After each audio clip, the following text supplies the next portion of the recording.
Chers frères et sœurs, dans le Seigneur, loué soit Jésus-Christ. J'espère que chacun se porte bien ce matin. Vous savez, les enfants de Dieu se réveillent toujours par sa grâce.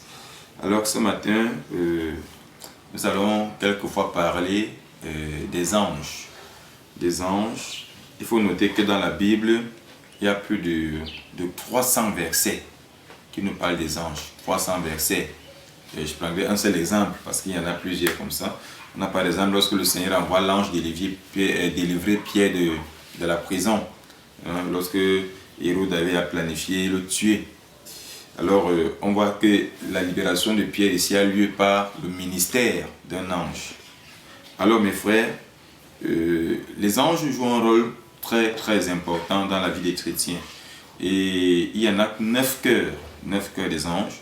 Je vais aussi citer quelques. Nous avons les chérubins, les séraphins, les trônes, les puissances, les principautés, les archanges, les anges même. Et chaque ange ici là a un rôle. Et quand on parle d'un ange, il faut qu'on comprenne que c'est souvent des légions. C'est des légions qui sont commandées souvent par un autre ange, qu'on appelle aujourd'hui un archange. L'archange, c'est celui qui est le chef d'ange. Eux, ils ont des missions très très importantes, que ce soit dans l'église, dans le monde. Comprenez un peu. Donc, ça veut dire que quand on parle des anges, c'est des êtres créés par Dieu lui-même dans le but de le servir, ou alors de servir les hommes. Donc, c'est très important. Et les anges interviennent beaucoup plus dans les combats spirituels. Dans nos combats spirituels, les anges interviennent. Cela dit, en tant qu'exorciste, j'ai expérimenté beaucoup de choses. Vous avez entendu parler de Saint Michel Archange, de Saint Gabriel, de Saint Raphaël, de tous ces anges-là. Il est vrai que j'ai eu souvent des visions où des anges, je les ai souvent vus, mais je n'ai jamais connu leur nom. Parce que parfois, Dieu t'ouvre les yeux, tu les vois, ils sont très nombreux, tu ne peux même pas les compter. Et en même temps, tu ne peux pas voir tous les noms. Mais ceux qui se révèlent parfois en un sens unique, genre, il t'apparaît là, il te communique ce que le Seigneur voudrait pour son œuvre. Il faut comprendre que cela, ils interviennent également dans le combat spirituel. Je vais vous prendre un exemple très simple. Je devais faire un travail, et c'était un travail de décantation, de libération d'une maison qui était envoûtée. Et vous savez, quand les esprits savent, les démons, ils savent que la présence de Dieu sera implantée quelque part, les gars commencent à s'agiter, commencent avec les persécutions même. Et vous voyez, le diable a un système, c'est que quand on dit persécution, c'est qu'il manipule l'homme. Il manipule parfois le cerveau de l'homme. Parce que c'est vrai, lui le fait de façon spirituelle, mais la chose se vit de façon physique. Et là, la famille a commencé subitement à se diviser d'abord parce que d'autres ont dit non, nous on ne veut pas ci, les autres ont dit non, on veut. Donc vous voyez comment le diable est passé dans le but de diviser parce que quoi, il ne voulait pas qu'on aille décanter, qu'on aille libérer ce lieu-là. Mais plus tard encore, ce qui s'est passé, que finalement ils ont accepté. Mais la nuit avant d'aller faire le travail, j'ai eu une vision où je me retrouvais en train de grimper des escaliers. Il y avait environ 9 escaliers. Premier, deuxième, troisième, donc je grimpais. Mais à un certain moment, je ne parvenais plus à voir parce que ça se limitait au niveau de 9. Après, il y avait comme une profondeur en bas où, dans la vision, là, je me demandais, est-ce que je vais tomber pour mourir? Est-ce que? Or, c'est là où je suis transporté au ciel en train de m'envoler. Je me suis retrouvé avec des ailes en train de m'envoler. Et plus tard, donc, là où je suis allé, il y avait comme une petite maison. Et dans cette maison-là, j'étais devenu un peu stable, donc je ne m'envolais plus. Donc j'étais à l'aise en fait. Et plus peut-être de 15 mètres de moi, comme ça, je vois donc des anges. Ils étaient tellement nombreux. Bon, beaucoup étaient costauds, avec des ailes. Et d'autres, vous voyez, rien que l'aile peut-être droite, gauche d'un ange, ou bien les deux ailes, peuvent vous couvrir environ 200 ou 300 personnes. Ça, c'est la réalité, parce qu'ils étaient extrêmement costauds. Mais d'autres aussi avaient l'apparence des bébés, donc des enfants, comme on dit les bébés, mais avec des ailes également, mais très puissants. Et chacun de ces anges que je voyais avait une épée. Avait une épée. Bon, il y avait Michel, son épée, c'est une longue flèche. Parce que bon, ce n'est pas le couteau. En fait, ça c'est ce que moi j'ai vu. Ce n'est pas le couteau comme on montre souvent sur la photo. C'est une longue flèche, bien pointue. Et au milieu, au bord là, de son épée, il y a des rayons de feu, des rayons de lumière, en même temps de feu, des flammes. Et il y avait au milieu des aigles également qui avaient presque la forme humaine, mais avec des ailes également. Mais ceci était noir. Ceci était noir. Bon, là, je ne savais pas que c'était les démons.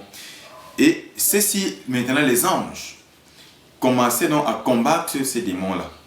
Et subitement, il y a une boule de lumière qui apparaît, peut-être encore 10 mètres de là où les anges combattaient les démons.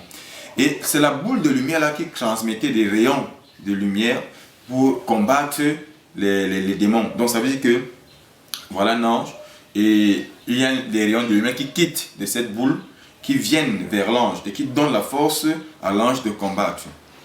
Alors, il faut comprendre que tous les démons ont été vaincus. Tous ont été vaincus. Et lorsqu'ils ont été vaincus comme ça, ils ont été précipités. Alors, après ce combat, je suis sorti de la vision. Et le matin, lorsqu'il fallait discerner un peu ce que vous voulez dire cette vision avec des prêtres avec qui je travaille à cette époque-là, beaucoup ont dit la lumière là, c'est la boule de lumière là, c'était le Saint-Esprit. Donc même les anges là prennent leur force dans la lumière, dans la puissance du Saint-Esprit. Donc il faut comprendre que les anges, ils interviennent, mais sans l'accord du Saint-Esprit, ils ne peuvent pas. Donc c'est pourquoi il ne faut pas que notre foi soit basée seulement sur les anges. Comprenez un peu, sinon ce sera un peu malpropre. Mais que notre foi soit en Christ, en Jésus. Mais c'est Jésus maintenant qui nous envoie donc ces anges dans le but d'intervenir. Et les anges interviennent ici là lorsqu'on adresse notre prière à Dieu également. On peut adresser la prière aux anges, on peut adresser la prière à Dieu. Mais je préfère qu'on l'adresse d'abord à Dieu également. Parce que lorsque vous voyez Pierre, on a pris l'exemple de Pierre qui a été délivré de la prison. On a vu que l'Église a élevé la voix. Donc l'Église a intercédé pour Pierre de façon ardente. Donc c'est la prière de l'Église qui est adressée à Dieu, qui fait en sorte que le Seigneur dépêche son ange. Maintenant, on peut solliciter l'intervention d'un ange, parce que lui, il est au ciel, il est près de Dieu. La Bible nous dit par exemple, il y a 7 archanges, au fait, les anges qui se tiennent auprès du trône de Dieu. On les appelle les archanges, donc les chefs des anges. Ce sont des missions très importantes. On peut demander leur intercession parce qu'ils sont près du trône. Donc, ils voient Dieu, ils communiquent avec Dieu.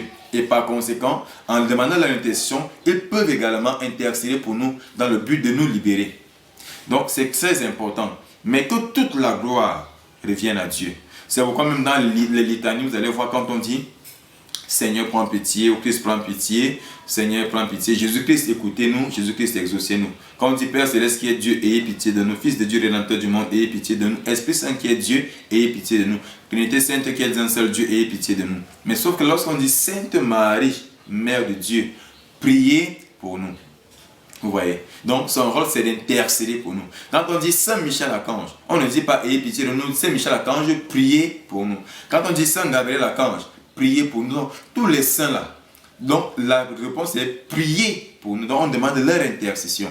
Mais la personne qui on dit ayez pitié de nous, ça veut dire que c'est à lui qui revient là toute la décision. Donc il peut décider de te libérer, il peut décider de ne pas te libérer. Alors mes frères, c'est un témoignage un peu puissant. Mais ce que je peux vous dire, croyez au ministère des anges. Demandez l'intercession des anges. Parce qu'ils voient Dieu, sont près de Dieu, près du trône de Dieu. Et vous allez voir comment vous obtiendrez la victoire. Il m'arrive parfois de marcher. Vous savez, à mon travail, je rentre parfois tard, dans la nuit et tout. Et il y a des moments où quand tu passes par ici, tu sens que, hey, il y a des présences un peu malsaines. Ça peut être même des bandits, des agresseurs. Mais parfois, à ce moment-là, je sens comme si je suis entouré. Donc, quelque chose me donne la force pour dire non, fonce, vas-y. Donc, c'est les anges. Parce qu'ils sont près de nous, ils sont toujours avec nous. Lorsqu'on les évoque, ils sont toujours là. Donc, c'est très important de les invoquer. Mais je préfère, comme je vous ai dit, d'adresser notre prière. Même lorsqu'on fait une neuvaine, peut-être à Saint-Michel, à la Vierge Marie. Oui, on fait cette neuvaine-là. On demande à Dieu, par l'intercession des anges, de nous bénir, de nous libérer ou alors de nous exaucer. Donc c'est très important. Donc cette boule de lumière là, c'est le Saint-Esprit. Donc comprenons que l'Esprit Saint donne la force à nos corps, la force à nos vies. Sans le Saint-Esprit, nous ne sommes rien. Parce que c'est lui qui est le Dieu de l'accomplissement. Donc dans nos prières, invoquons également le Saint-Esprit. Invoquons-le toujours. Même lorsqu'on demande une grâce au nom puissant de Jésus-Christ de Nazareth, mais cette grâce nous est accordée par le don Dieu Saint-Esprit. Donc c'est très important. Donc sans le Saint-Esprit, nous ne pouvons rien. Parce que c'est le Saint-Esprit qui vient accomplir dans nos vies la grâce que nous avons demandée. Si c'est la santé, la guérison, le mariage et bien d'autres, c'est le Saint-Esprit qui accomplit cette grâce-là. Mais nous avons prié au nom de Jésus. Donc avec le temps, je vais un peu revenir sur la Trinité pour qu'on comprenne mieux ce que je suis en train de vous expliquer. Sur ce, je prie que le Seigneur vous bénisse et passe une excellente journée entourée des anges.